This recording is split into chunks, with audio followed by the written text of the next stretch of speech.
Pour le dire, je vais d'abord présenter mes hommages mérités au président Joseph Kabila Kabange, dont l'amour et la passion du pays a finalement donné du contenu à notre démocratie. C'est ce qui confirme d'ailleurs la vocation prophétique de la République démocratique du Congo d'être un État démocratique. Il est devenu, lui, le président Kabila, pratiquement le fer de lance. Je dirais même le père de l'alternance démocratique congolaise, avec à son actif la première passation du pouvoir civilisé au sommet de l'État entre un président élu sortant et un président élu entrant.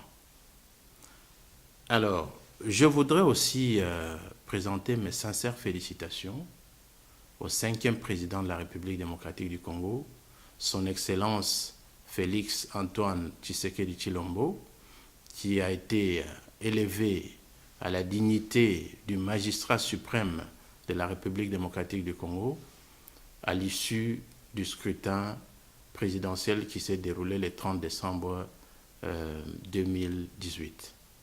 Je le félicite surtout pour son sens élevé de l'amour du pays et également de l'intérêt supérieur de la nation.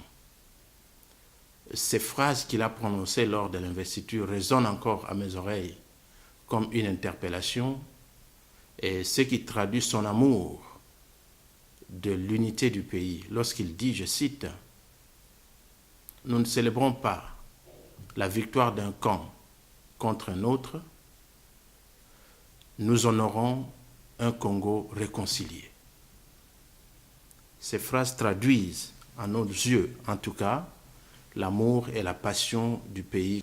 Et nous savons que pour cela, il méritera dans le soutien de la population et l'accompagnement des collaborateurs et de nous tous pour lui permettre de faire en sorte que son mandat soit un succès en fin de compte.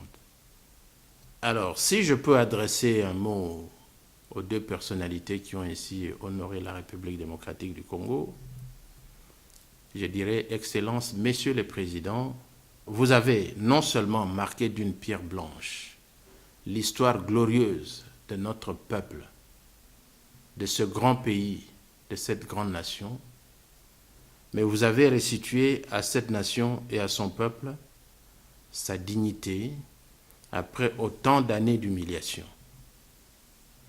Grâce à vous, et qu'on le veuille ou pas, la République démocratique du Congo a désormais un modèle à exporter en matière de démocratie.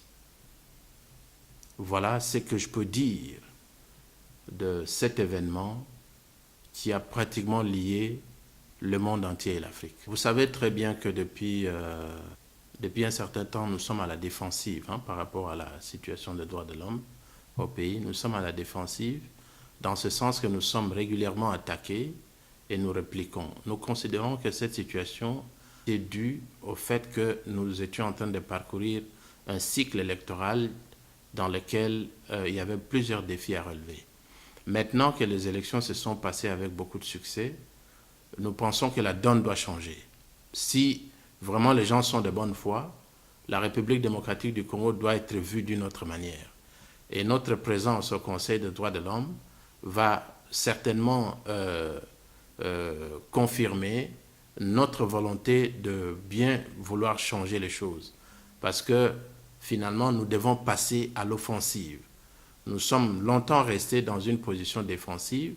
Il nous appartient maintenant de tirer les dividendes de cette victoire démocratique et de faire en sorte que nous puissions faire figure d'un pays digne de cette démocratie qui s'installe dans notre pays.